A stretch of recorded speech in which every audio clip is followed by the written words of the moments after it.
Welcome back to Left Anchor. I'm Alexei the Greek. And I'm Ryan Cooper.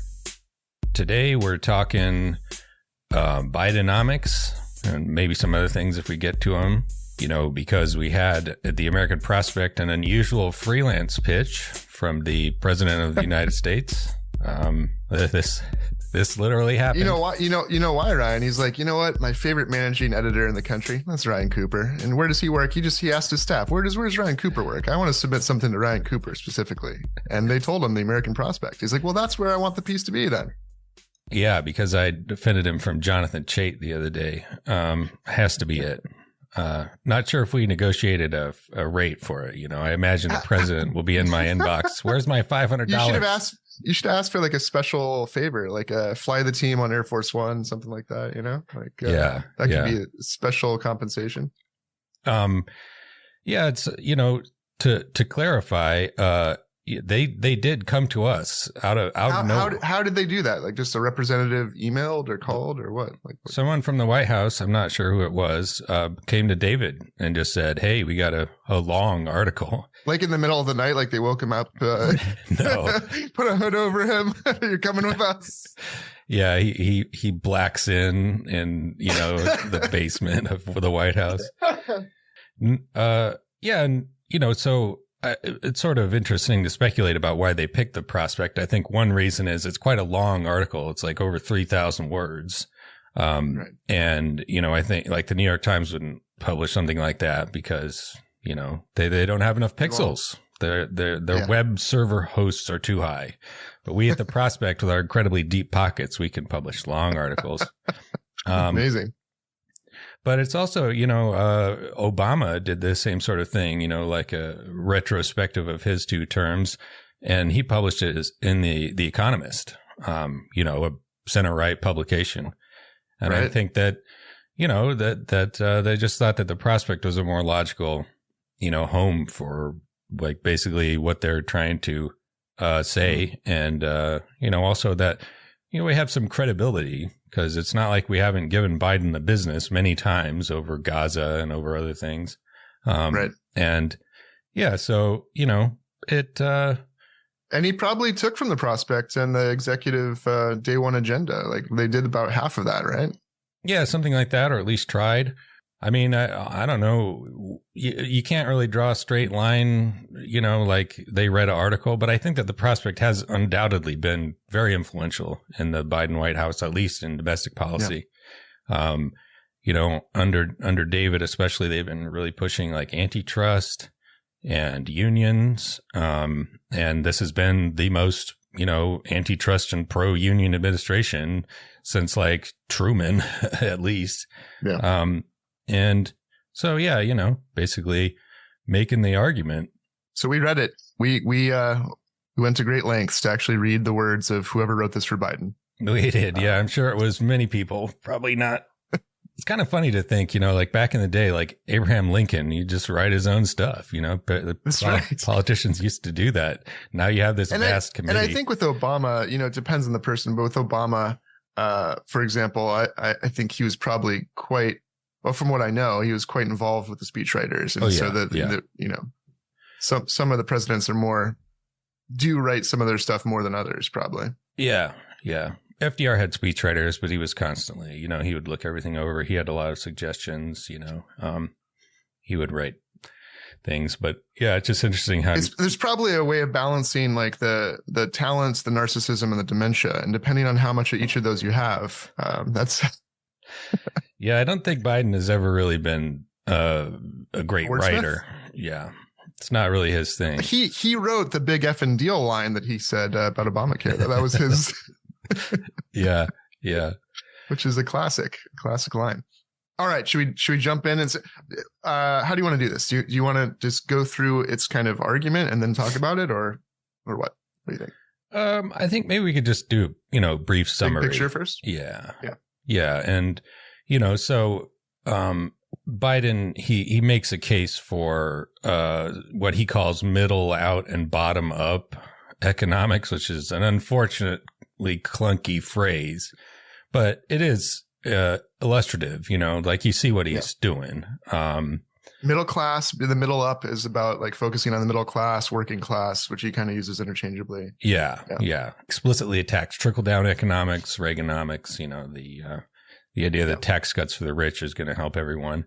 And that's that he says this is what he came into, was this trickle down economic, that the consequences of trickle down economics is what he had to deal with. He lays out like he came in in these terrible conditions due to these terrible economic philosophies and policies, and his middle out, bottom up response is a way of like redressing that and having a different vision.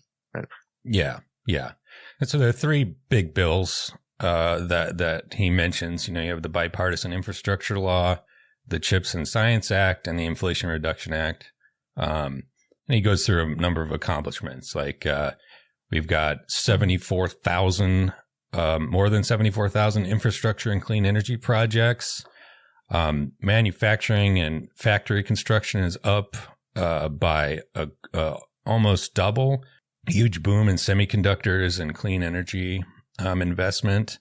A lot of it's going to, sort of rural areas that have been left behind economically, like where I live now. Really strong jobs numbers, 16 million jobs created, which I think gives him like the best record maybe ever of any one-term president. And unemployment was under 4% for the longest period in 50 years. Inflation is down, record new small business creation. We've got lower prescription drug costs through Medicare being able to negotiate drug prices, and that's part of the Inflation Reduction Act. Increase in unionization, the catalyzation of $1 trillion in private investments through all of the, basically take up of these subsidies, causing private companies to spend more themselves. We've got IRS on green energy and infrastructure, basically, right? Yeah, for the most part, though not entirely. IRS going after rich people. They've clawed back like $4 billion in basically from tax cheating. Let's see. 3% average annual economic growth during Biden's term. Since COVID, the U.S. economy has grown by about 12%, which is wild compared to like Germany, which hasn't grown at all. Zero. It's flat since the pandemic. And it's basically toppled the government over there. Yeah. And he hits a lot of points about the kind of jobs created also help out people. And it's like both spatial. He focuses on like, it's the whole country he's trying to help, including these rural areas that have been harmed and hollowed out by China taking over a bunch of jobs and factories being closed and coal towns becoming ghost towns. But he also talks about how people without 4-year college degrees are going to have a lot more job opportunities because of these bills. And so he wanted to hit people that are typically not helped by the economy in the past. So people in those places and people without, bachelor's degrees. He did mention, he's a little bit squirrely on the fact that poverty went down a lot. Right. But then it went back up again, it's like, I don't know what happened with that child tax credit. It worked so well. And then I don't know, poof, it was gone. Yeah. One guy, that was Joe Manchin. Everyone else was on board. And that was a major, major miscalculation not to make that permanent in the American Rescue Plan. I mean, you could like people argue about, people are still struggling, whatever. Like people were struggling in 2019. The economy was worse probably in 2019, all things considered, especially for like lower income workers. That's another thing that Biden kind of mentions, is that there's been a massive reduction in wage inequality by about 30%, something like that. Because you had this inflation. And so real incomes are only up a little bit, about $4,000 over his administration, but in the median, but that camouflages the fact that they're down a little bit in the upper middle class and up a lot at the bottom, right. And basically you just had this massive, surge of competition for, low wage workers. And that caused the wages of like McDonald's warehouse workers to go up by a lot.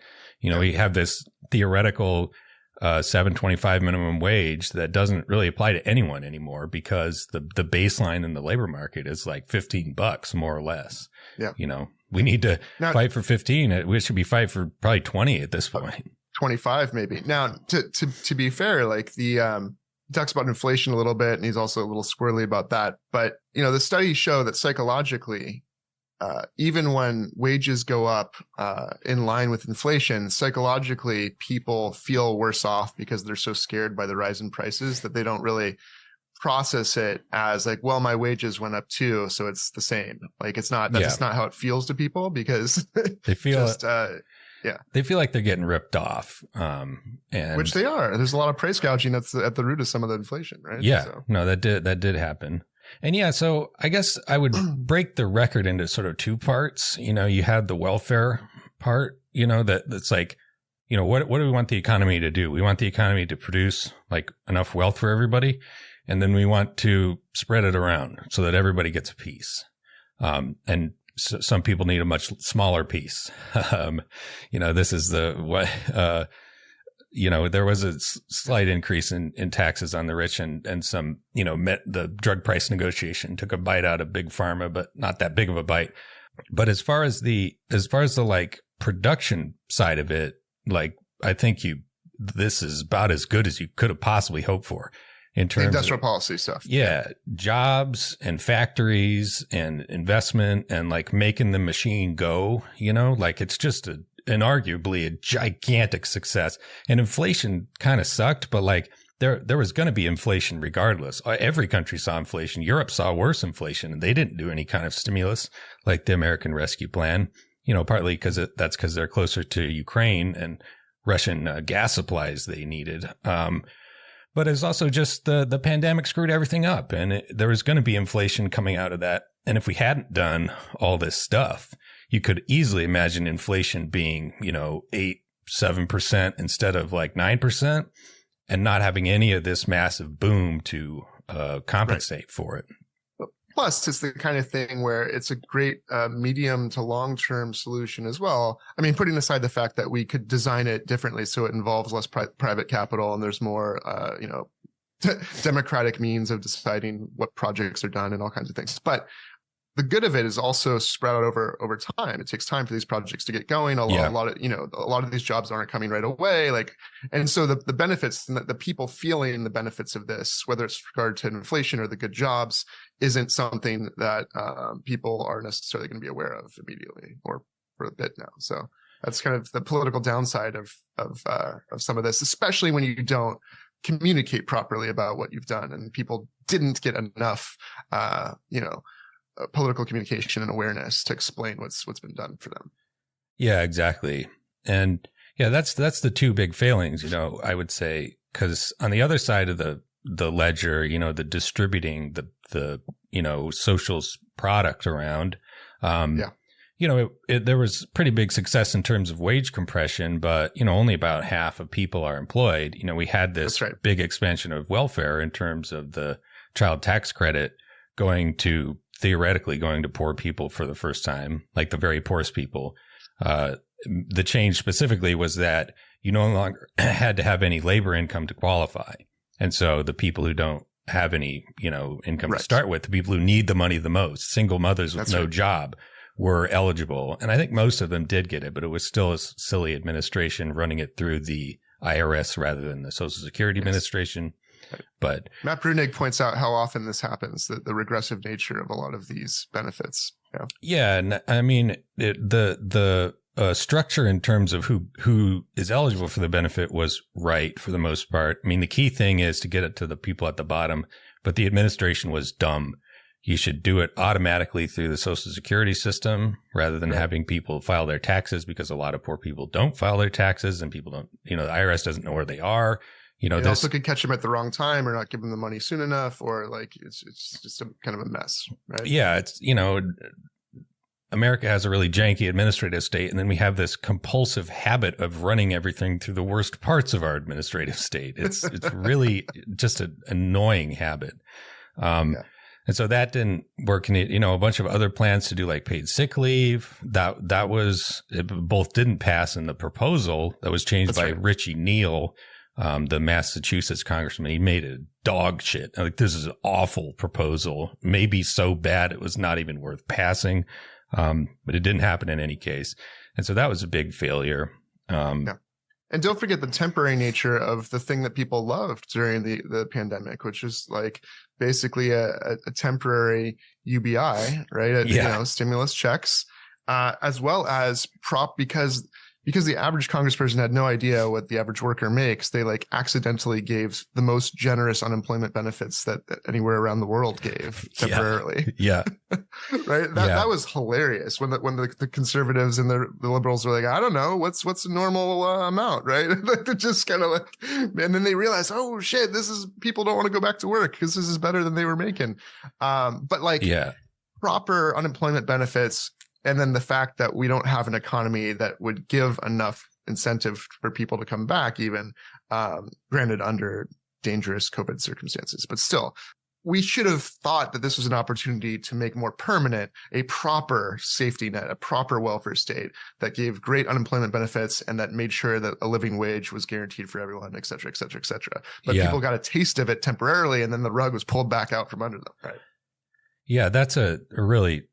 one of the few times that our janky ass system has actually redounded to the benefit of people for once, you know, because to recall, like this happened, the super dole happened because, you know, all of these state level unemployment insurance systems are all running like COBOL, the 1970s like business language, and nobody knows how to, you know, work it. And like this, so they couldn't get the data, right? Yeah, the system was not set up to where you could do like a normal European calculation of your previous wage. You know, you'd be like, okay, you get 100% of your wage up to some level, and then like, you know, 60% up to some level, and then there's like a cap. So if you lose your job, you get this much, but we're not going to like pay, you know, wealthy people who lose their job like 100%. Like it sort of comes down. That was impossible. So what they did was they just tacked on, you know, basically $600 to, you know, as a flat fee, because that's much easier to figure out. And the result was that if you got laid off and you weren't making very much money, sometimes people are making 3, 4, 5 times as much money that they were working as they were laid off. You know, a lot of people had the experience of being able to have savings for the first time in their lives. Yeah. Just this huge benefit. And you know, that is kind of a crazy way to set up a welfare system. Like there ought to be sort of like a minimum, you know, benefit, like the way Norway does it. No, not even the Nordics have made anything like this, where it's more generous the worse off you are. But also they don't have people that are as bad off. Like they don't have the kind of wealth inequality we have, right? Yeah, exactly. What you could have done, and I think is a real shame, is you could have done a proper national unemployment system. You know, because the other problem is that a lot of these unemployment quote unquote systems at the state level were designed not to work on purpose, like in Florida. Yeah. You know, basically nobody gets unemployment. And because the bureaucracy is just like broken on purpose to prevent people from getting it. And suddenly during the pandemic, it was like, shit, we actually need this thing because the society is going to collapse without it.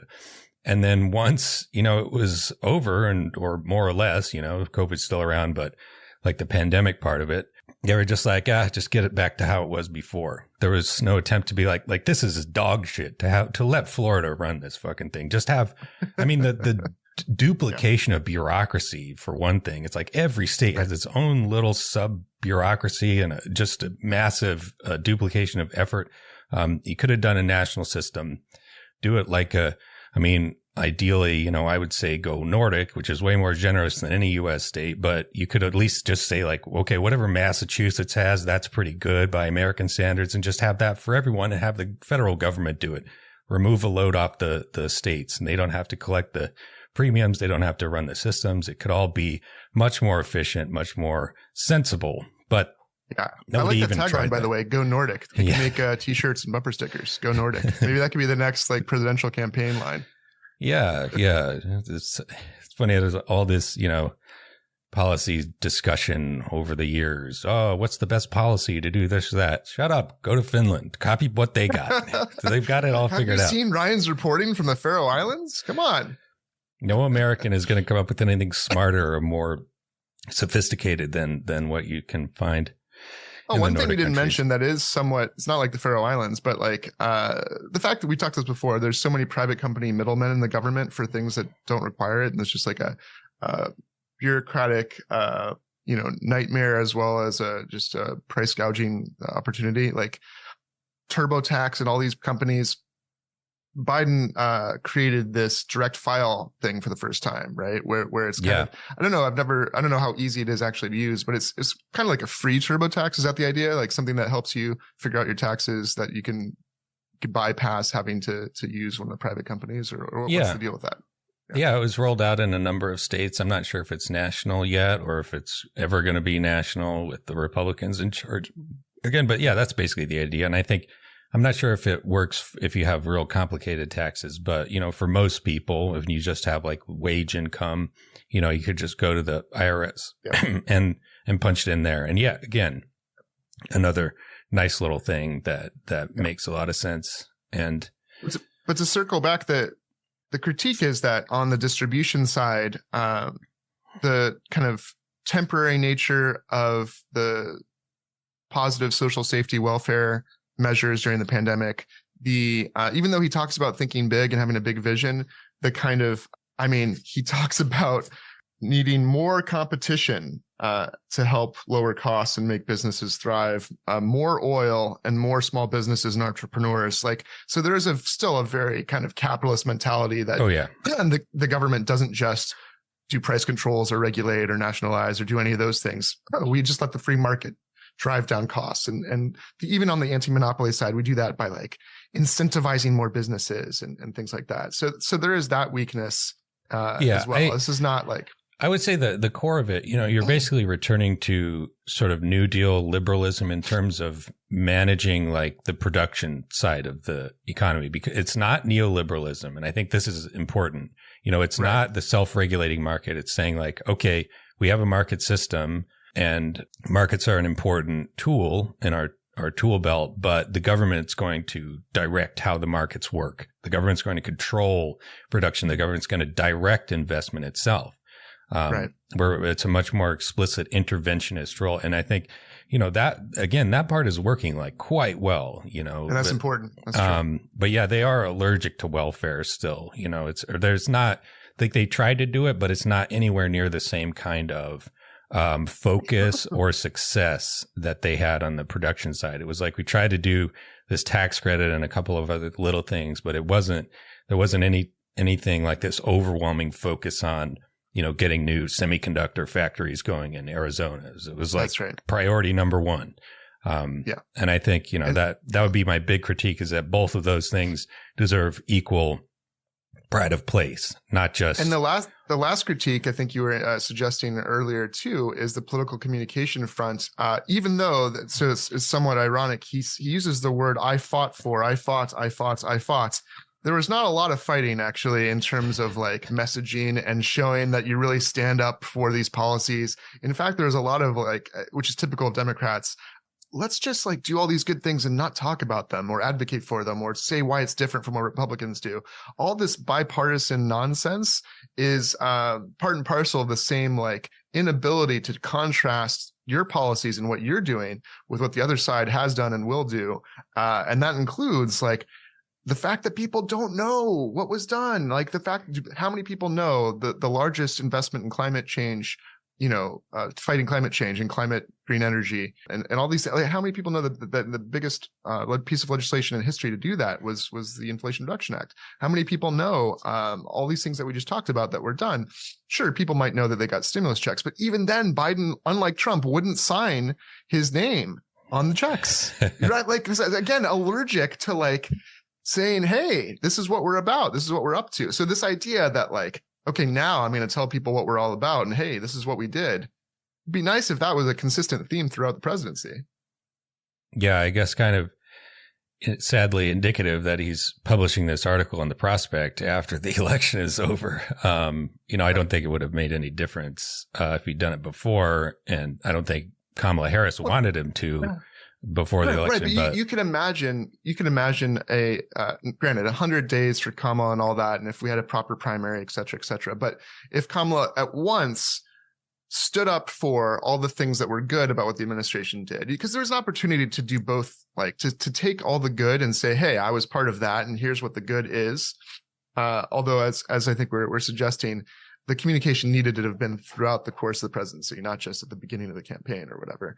And then say, but in addition, I'm going to carry it on in these new ways. And here's also what we didn't do that we should have done, and really separate herself. But that's kind of not the point. The point is more that, like, just generally, whether it's Biden or Democrats, even when they do things that are starkly different from what they were willing to do before, they don't really want to talk about it because they don't quite believe, I think, in the kind of social democratic vision. They're shy about its appeal, which is crazy, given that it's very clearly appealing to people. And you even see in this piece, he's trying to hit things that, like, Trump talks about. He talks about, like, no college educated people, right? He talks about China. He talks about, of course, some right-wing stuff, like more oil. We produced all this oil. We tapped into all these oil resources. So, you see these hints that he gets what might be popular with people. But again, too little, too late, right? Yeah. Yeah, there's an allergy to doing a sort of like populist sales pitch of this, like making it kind of demagogic and making it rabble rousey. Right. People need an enemy. People need to understand what Biden we're fighting against. He was doing these fireside chat things, at least at the beginning of his term. I'm not even sure if they kept going, but it was like a deliberate emulation of FDR's fireside chats back in the day. But I think, the thing about that is, back in the 1930s, radio was the cutting edge communication technology of the day. Right. And it was very, crazy and innovative to have the president talking directly to you in your own ears. That was impossible before. You had to go to a speech. You could have like a few thousand people, maybe a few tens of thousands at most. Most Americans never heard the president before that. And there's this like congenital reluctance to adopt that same sort of thing for the age of social media, which, I fucking hate. I think this is awful. That social. But keep in mind, some of the success of Trump is that the social media that is popular for him is combined with the in-person rallies where, like, everyone can go to them. It's kind of like, hey, I'm a man of the people. I hold these rallies everywhere, and people are all, that's the thing. The MAGA people, they love going to the rallies. And then those clips are on TikTok and everything else. And so there's this combination of in-person contact with the people and how social media then puts those clips into their ear holes, Yeah. Like the president of Mexico, whose successor was recently, elected. I forget her name, but AMLO before her, he was doing this thing on YouTube. I only just recently learned about it. He would do like a 3-hour press conference, like almost every day, just real freewheeling, real loose. Like it was almost like a sort of, Joe Rogan podcast type of thing. Sure. Where he would, name and shame people. He would talk shit. He would, call out the enemies. And Democrats are just like pathologically reluctant to do that sort of like quote unquote unprofessional, type of behavior. And this, I think, would be my big criticism of the Harris campaign in terms of messaging. Like they ran a super professional campaign for like the 1990s where it was really buttoned down, really disciplined, no gaffes, always on message. But what that sacrificed was the sort of like what you were talking about, the very freewheeling Trump discourse where he goes on these podcasts and just shoots the shit for 3 hours. People don't realize Biden won in part because of his gaffes. People thought that meant he's a real dude, not just a normal politician. That's part of his appeal. To take Biden's success and be like, you know what we need to do? No gaffes. That's bizarre. Right? Yeah. He's like one of the most gaffe, he has the propensity for gaffes as much as any president, since George W. Bush. Right? Yeah, it's almost there was like a type of gaffe where he would come out in favor of something that the Obama administration was as a sort of like trial balloon. He did that for gay marriage. That's right. I remember that. But Yeah, I mean, I'm sure their thinking was that, the media is going to dogpile us for whatever mistake we make, and that's definitely true. But then they dogpiled her anyways. So right. Yeah. I think you're making the media is not the audience. The elites are not the audience, and that's part of the problem too. Is the consultant class had a lot of power, but yeah, I mean, you saw this happen with Tim Walz, where he right. had had they actually ran a campaign consistent with that choice, we're like, hey, we're going to do something that is premised on this authenticity and this like kind of masculinity represented in Walz that's in contrast with Vance and Trump, and this kind of governor who has this free lunches for children focus, and that the fact that we should spend capital on people, like everything he embodied, if that was like the direction of the campaign generally, I think it could have been a much different show, Yeah, but they sat down, with consultants, Future Forward spent $700 million. They consulted with, they hired Blue Rose Research, which is run by, in part by a friend of the pod, David Shore. And these guys always, they do this. Not friend of the pod, sarcasm. Well, we just have a previous episode in case you haven't heard it, with Alex Breen. We can link it in the description. But these guys always come up with the same thing, is that you need to be very disciplined and not ever say anything interesting, always come across as like a completely polished, sort of MBA clone, and avoid any controversial subjects and talk about pocketbook issues. That's what they always say, and like, you can jigger your polls to say whatever you want, but like, look at Donald Trump. Did he run that kind of campaign? Absolutely not. No. He was running his mouth. Tell you what, though, my students, the ones that voted for Trump, they all said, hey, he cares about me. He's not going to tax tips. And then I said to them, did you know that Harris has the exact same policy? She copied the exact same policy, and they didn't know. They had no idea. Yeah. Right? Yeah. So anyway. Yeah. Yeah. A failure of communication across the board, a failure of messaging, and a failure to get that message out. What we've been saying before. And if this is your vision, even as flawed as it might be, if this is your vision, people should know that that's what you represent. People should understand that you're for the working class, that you're for fighting for a living wage, that you're for fighting climate change, that you're for all these things. And So call your big, green energy climate bill. You're calling it the Inflation Reduction Act. And I know why that happened. There you go. That was just political coincidence, but like, it's literally has nothing to do with inflation. And of course, they were shy. And look, this we weren't planning to talk about this, but this is sadly doesn't look like it's changing anytime soon with the way the Democrats are responding to the incoming Trump administration. They are rolling over like crazy. They're denying AOC, position and oversight, even though she's supremely popular with young people and supremely good at oversight and grilling people, that come before Congress and all that.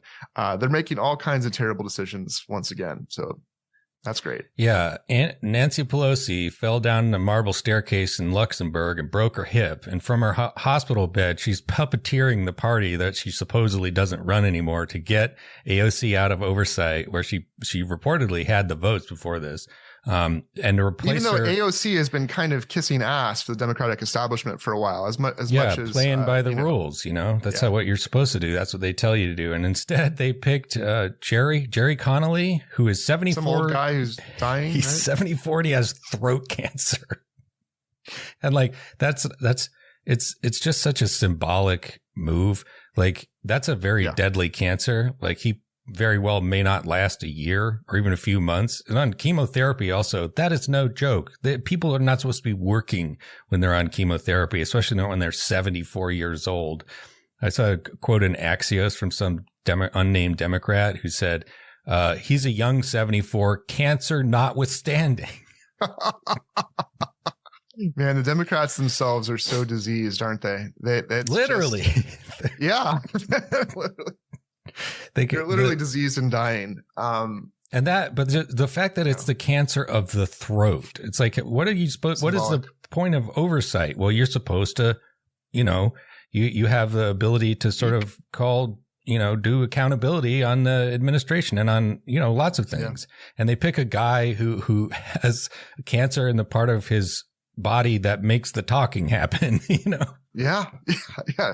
And one wonders, why it's so easy for the Republicans to have their victories. And this could probably be another episode, but I don't know how to transform the Democratic Party or hope that maybe it collapses as a party and gives rise to a different opposition party. Who knows what the possibilities are. But the way that it's constituted right now, I think David is right that David Dayen wrote a piece that said it's a rudderless ship, that this is a symptom of there being nobody at the top that anyone respects. Hakeem Jeffries is not cutting mustard. He's not even trying. Sure. And I think there's just a massive, a need for someone to take the reins and provide guidance, and to as Nancy Pelosi did back in 2007, or 2005 rather, when Bush won and he wanted to privatize Social Security, and she was just like, no, not doing that. Not going to help you do that. We're just going to oppose everything you do sight unseen. And it worked. Social Security was not privatized. And so the truth is they would rather internally destroy themselves and hand over leadership to the only people who have a coherent vision and will fight for anything, which are the leftists. And so that they would rather punch left and deny leftists the opportunity to have power more than anything else. That's pretty clear. But also it's an opportunity though, because if someone can, seize the moment and not act like a, like bedridden octogenarian, trying to pull strings behind closed doors, literally from halfway across the world. I think that ordinary people, and I think a lot of rank and file Democrats are just desperate for that, desperate for someone to stand up. I think a lot of rank and file, even non-leftists, rank and file Democrats are thirsting for a party that will fight.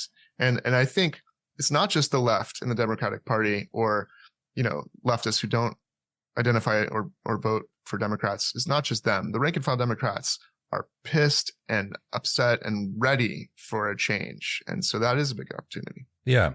Yeah. I saw a little speech that from a frontline Democrat, swing district Democrat in New York, Patrick, I think is his name, but he was explaining why he invited AOC out to speak at his district. And he said, basically that AOC is authentic and she wants to fight and win. And even though, he's relatively moderate compared to her, which is not surprising if you're not in the Bronx, that there's a common ground there. And I think that is honestly the biggest division in the Democrats right now, not really ideologically about economics or whatever. It's about the people who want to stand up to Trump and the people who are too chicken shit to do anything and just want to hide under a rock and hope he defeats himself somehow. What's funny, Trump doesn't respect people that roll over, even though that's the main response to him from Democrats. But he gave a positive, affirming tweet for AOC after she lost that position. And it was really funny. I think part of him, because I've heard him talk about her before, part of him kind of respects, I think because he's a media guy, he respects how good she is with media and her ability to communicate. So, I think he somehow has a kind of a grudging respect for her. Yeah, it's she's a celebrity, practically the only one the Democrats have. And that's right. Yeah, game recognized game. Game recognizing game. Might have been trolling her a little bit too, but he wouldn't post that about anybody else. He wouldn't even have noticed any of these other leadership fights, I don't think. Yeah, I guess maybe finally, the question I wanted to ponder is why didn't it work? Why didn't Bidenomics deliver the goods? And, I think we've sort of answered it halfway. But another point I want to make, because the centrists are already laying the groundwork to say, oh, yeah, never do anything progressive economically.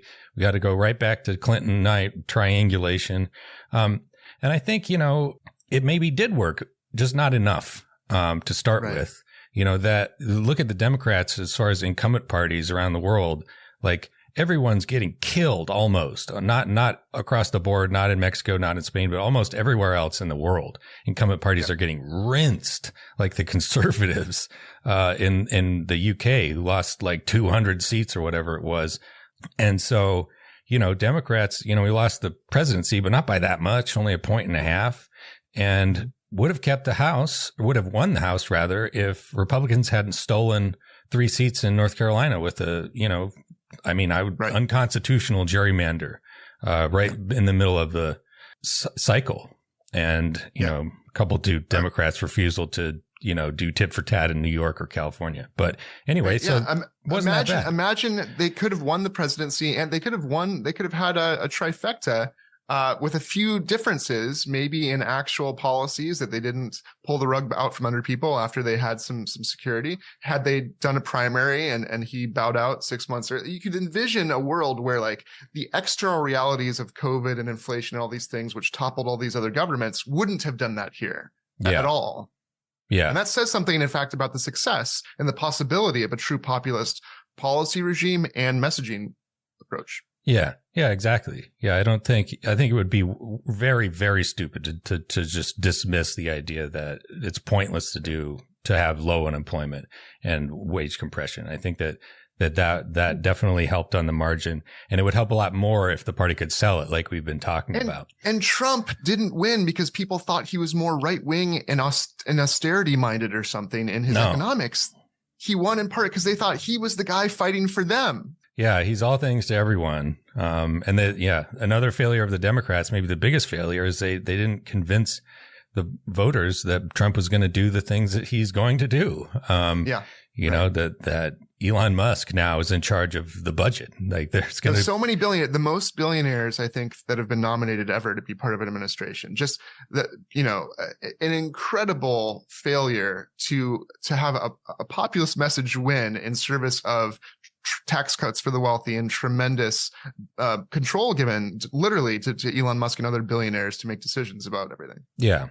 I mean, that's how right-wing populism usually works. You have demagogic, wackos, and they control the media. And at the top, it's just, 10 billionaires who just rig the entire economy to direct more money into their own pockets. And they keep everyone distracted with biased journalism, hysterical lies and propaganda, through tabloids and cable news and whatnot. But, the response can't be, well, look at how irresponsible these tabloids are and Fox News. So we're just going to scold the New York Times for not treating us. They're not going to do that. You got to build something else. You got to have a different strategy that doesn't rely on the Times treating you fairly, because they didn't. They never have, and they're never going to, because they're also owned by a failed son billionaire, who hates, the Democrats. Even if he may claim. This reminds me of the misunderstanding of the mixed popularity of Obamacare at the time. What always gets missed is that like the roughly 50% of people who were against it, half of them were against it because it wasn't leftist enough. It wasn't socialized medicine enough. And that's the same lesson to learn here. To the extent that this wasn't enough, it's not because it wasn't right wing enough. It's because it wasn't actually for the people enough. And that's the failure to correct, not to move the other way and undo the good part of it. Yeah. And by way of example, I was just looking at a poll before we started to record, and it asked, what do you think of various Trump policies? And one of them was putting reporters in jail for writing stories that Trump doesn't like. And that had 88% disapproval. And yet he threatened to do that multiple times, and it just did not come up in the campaign, but a few times at the margins. It just wasn't a focus of any sustained attention, which is what you need. Even the like eating the cats, eating the dogs thing and the mass deportation stuff was met with like, let's not really talk about that. In fact, I'm tougher on immigration and, Mexican gangs, instead of being like, that's extremely racist. Immigrants and migrants are people too. And by the way, this approach to the housing crisis is totally flawed and nonsense, because here's, like just emphasize, here's the actual problem. I recognize the problem. The real solution is this, and focus on the fact that she did have a housing policy. Anyway, that's just typical, inability to differentiate the other side from your side. Right? You got to be a little demagogic, fight. FDR talking about the government by organized money is just as dangerous as government by organized mob. And that's it. Great speech. Yeah. Madison Square Garden. Yeah. Yeah. I remember Bernie Sanders giving a speech one time where he quoted some of those lines from that 36 speech, and that got the biggest applause. Even Bernie isn't demagogic enough. Bernie and AOC, for example, are super popular with all kinds of people who voted for Trump, and people also who don't think of themselves or understand what ideological identity is at all. Right? They differentiate, like, these are the people that are not full of shit, and here's the people that are full of shit. And here are the people that sound like they're talking to me, and here are the people that aren't, right? Yeah. It's not a coincidence that the consultant class talks to some of these politicians and focuses, and controls what they do. Yeah, the performance of authenticity, which is kind of a weird thing to think about, but all speech is performance, and people can detect. It's like Trump is a bullshitter, but he's not a liar. I guess, as we've sort of talked to, that he doesn't come off polished, which reads as authentic to people. He doesn't have the hyper buttoned down, super scripted and focus group and poll tested type of messaging where, we're going to do opportunity. By the way, Bill Clinton was a great bullshitter. Yeah. Right? Yeah. Right? Great. And because bullshitting, as we've talked about, is about a performance that says something about who you as the performer are and what you represent. Even if it's a facade or whatever, people understand the message being delivered about who you are supposed to be, right? And what you're up to. Which can be, very misleading in its own way. But I think that, Steve Randy Waldman wrote a great piece about how this is kind of a podcast, a parasocial election. And, Trump seems like your friend to a lot of people, that he's going to take care of you. He's going to get rid of the bad people, and we're going to make America great again. And the thing that comes through that's authentic with Trump is he doesn't care about anyone but himself. And so the I don't give a F vibe that comes off from him, people like that because they want people not to give a fuck instead of being in bed with lobbyists and in bed with, and like caring so much about manipulating the response. And that those vibes come off to people immediately. Like, oh, you're just saying what you want me to hear, but not really, so like his authenticity is he actually doesn't care about anyone but himself. And that comes through in a way that's positive to them. Yeah. Yeah. And he just says whatever comes into his head, You're like, well, there's definitely no focus group behind this. I don't know what the fuck he's talking about. And we don't have time to get to this, but even just in response to the drone stuff going on right now, he had a press conference and Trump says the government knows what's going on, the military knows what's going on. He's like, I think that people should be told about it because it's very confusing.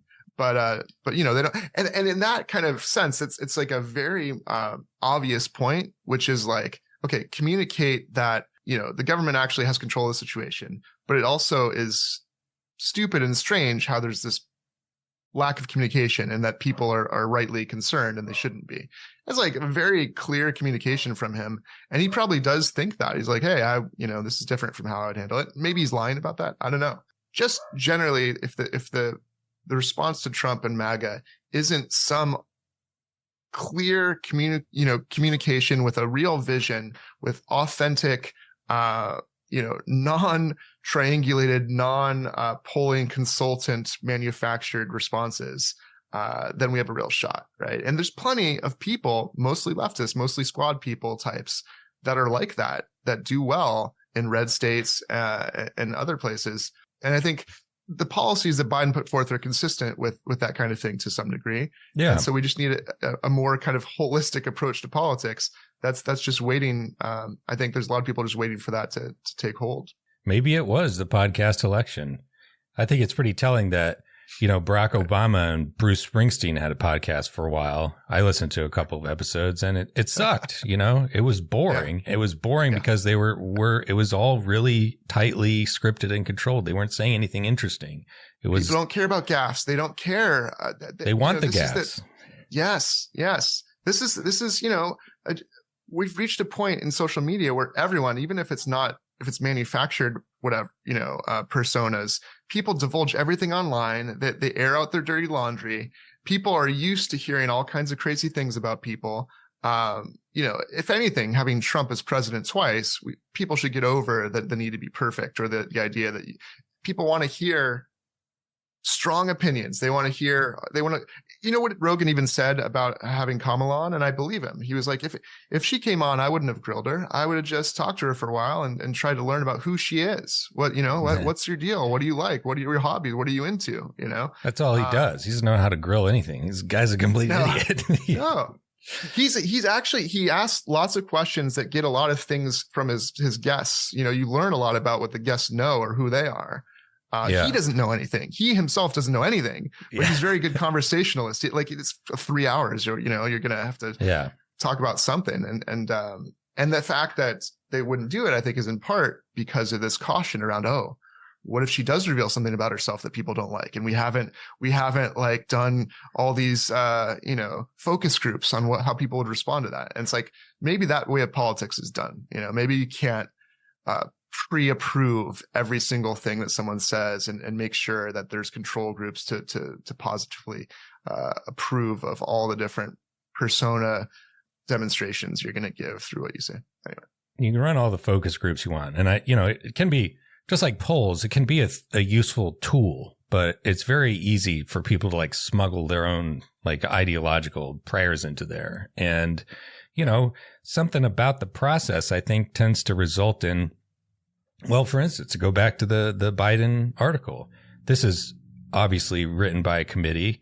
I think it's a pretty good article, but it doesn't have a voice, doesn't have a personality. No, it is very, boring. It's dull. It doesn't have any zippy language in it at all. It doesn't sound like Biden, and it doesn't have, ironically, it doesn't have any fight in it either. It says the word fight, but it doesn't itself. Right. Like there's no verve. There's no communication of a sort of personality behind it. And like, there's a way to write this article. I would write this article in a very different way. It's like, like for instance, you want to boast about oil production. One thing you could say there that was just only sort of gestured to is the fact that he broke the OPEC, monopoly on, the price of oil with a strategic petroleum reserve. He said, "Hey, Jack, don't do that anymore." Exactly. And that's something, you could imagine an article written like that to say, it's like, these Saudis, they thought they were going to take the American consumer for a ride, but guess what? I took them for a ride. I made $3.5 billion in the biggest oil trade in history, and I did it for you. And now we have a stable price of gasoline because of that. And we're weaning ourselves off of it quick as we can. But for now, we got to have it. And, anyway, just a random example, but it's the type of thing, you got to have somebody with a little spark, and like FDR's speech has had it. Harry Truman's speech has had it.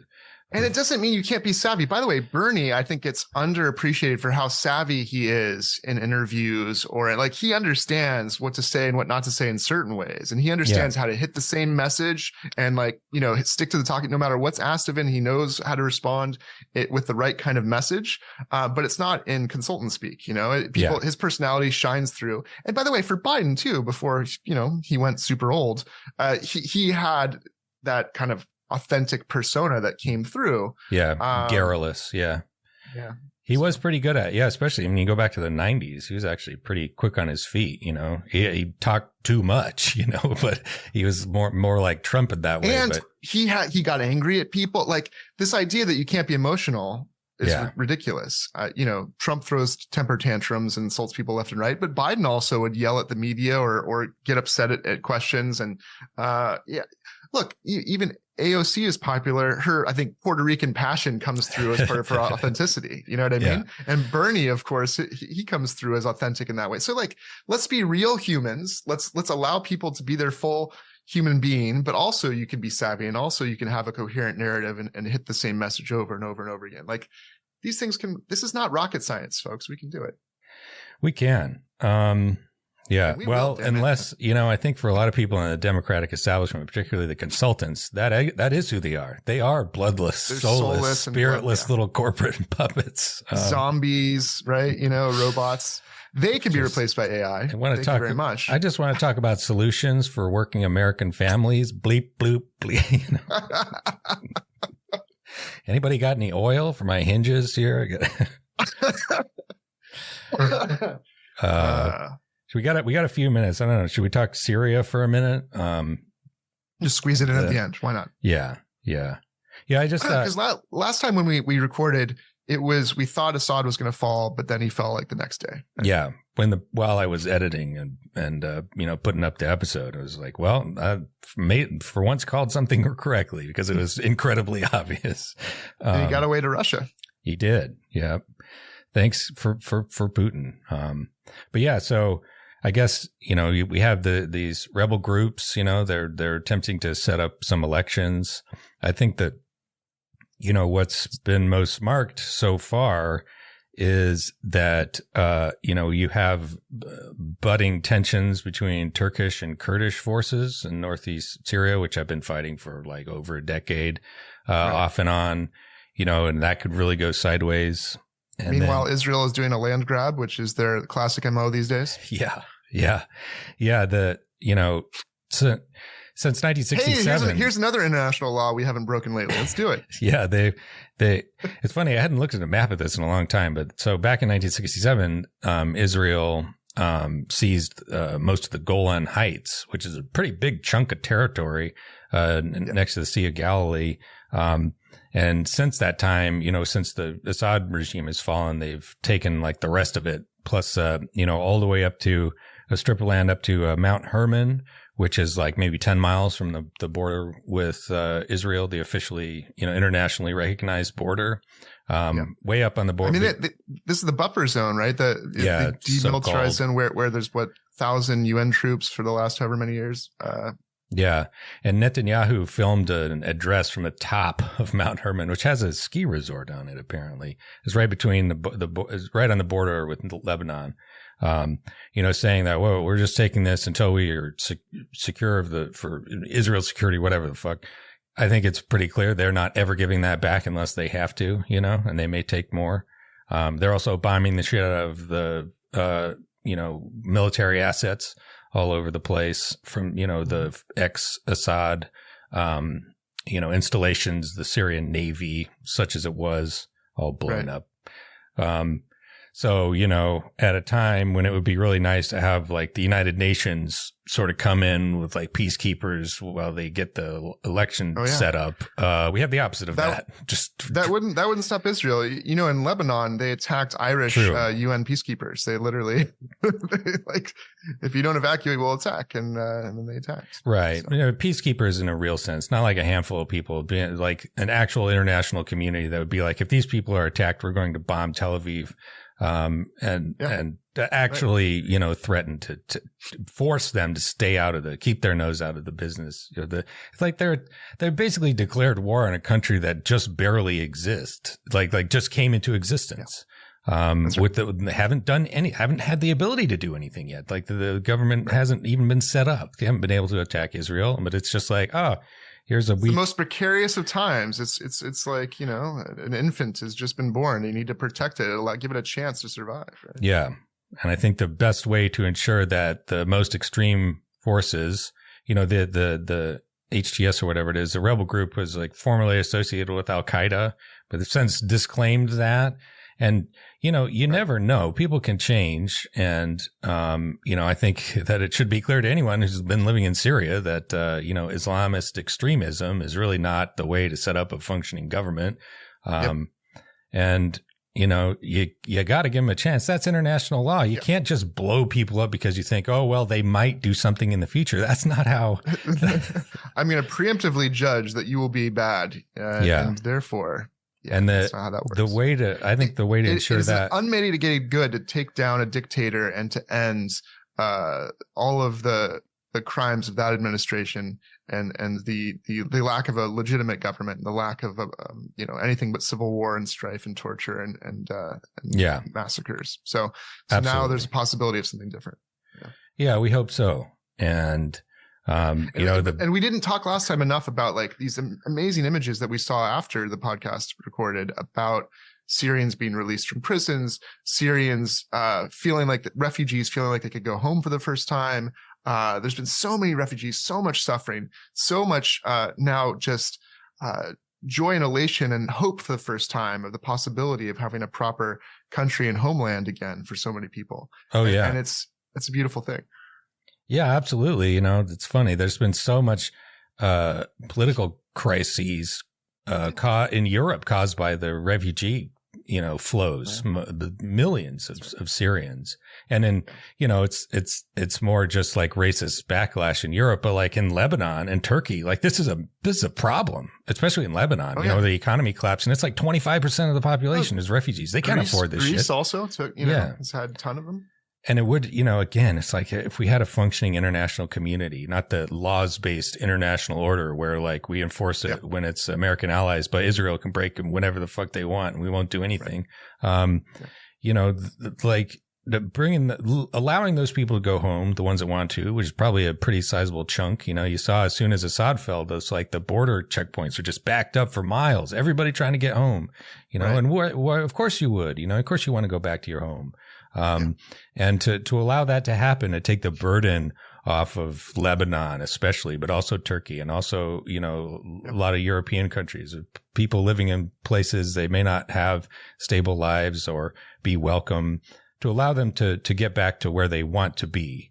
And, hopefully to allow them to stay if that's what they wanted to do, but also, open that possibility. Like it would just be so great. It would solve so many problems or help them at least a little bit, and to bring Syria back, into some sort of stable political situation. But instead it's like, we're going to make things worse and, raise the likelihood that the extremists will win in the end because they're the most violent people. But we'll see. Fingers crossed. By the way, we probably don't have time for this, but did you see there was a patron that asked your thoughts on when Gaddafi was taken down? Because the last episode, we talked a little bit about, standing up for people who want self-determination and all that, and whether the U.S. should get involved or not get involved in these kind of scenarios. Yeah, I mean, I think it's one of the thorniest judgment calls, that you can make. I think, the problem in Libya was, they sort of allowed Gaddafi to be taken out because he was, marching on, was it Benghazi or one of those cities, basically, promising to do a massacre. But then after that, the engagement was pretty half-hearted. And, as soon as like the guy at the consulate in Benghazi, they killed the ambassador and a couple of other people, it was just like, give up. And the Europeans, have just like been even maliciously sort of involved in like arming, certain groups. And yeah, I think again, what would be ideal is sort of international community that like post-dictator sort of support that can like jump in with like actually significant numbers of peacekeepers from all around the world. Not just the U.S. So it's not just regime change from the U.S. or something like that. Yeah, or you just like let some guy get brutally killed, and then you're like, well, okay, we'll help you a little bit for like 10 minutes, but if anything bad happens, we're fucking out of there, and you guys can be at each other's throats. Some kind of it's different. There's places like Afghanistan where we never should have tried to do anything, and that it's just. Knocking out an entrenched regime especially without, actual international support, just out of nowhere, just like, oh, Saddam, you're going down. That's nuts. That's insane. Whereas, and the opposite end of the spectrum is like really obvious. Ukraine is a self-determining people already that's being, taken over by another foreign regime, and that's like supporting them as an obvious, right? And then in between, there's messier situations where we don't get involved, it'll be a mess. We do get involved, it'll be a mess. And like, there's some situations where it's better not to get involved because there's more hope, like for a better outcome. But like, it's a case by case basis kind of situation, I think. Yeah.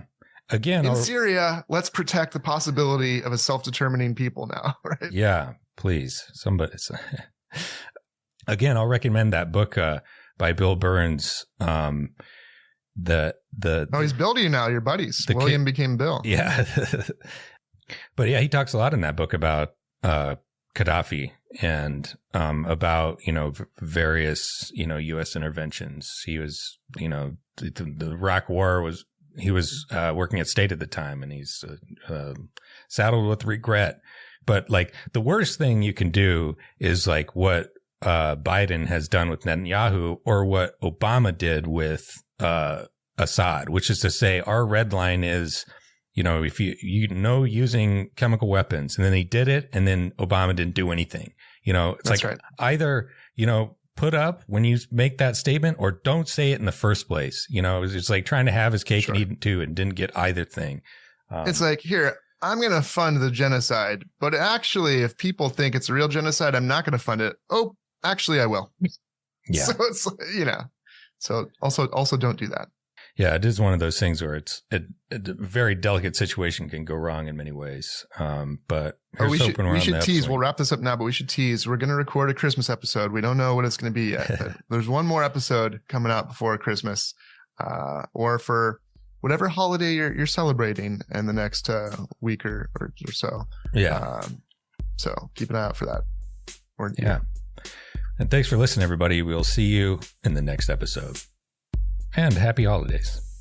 Happy holidays.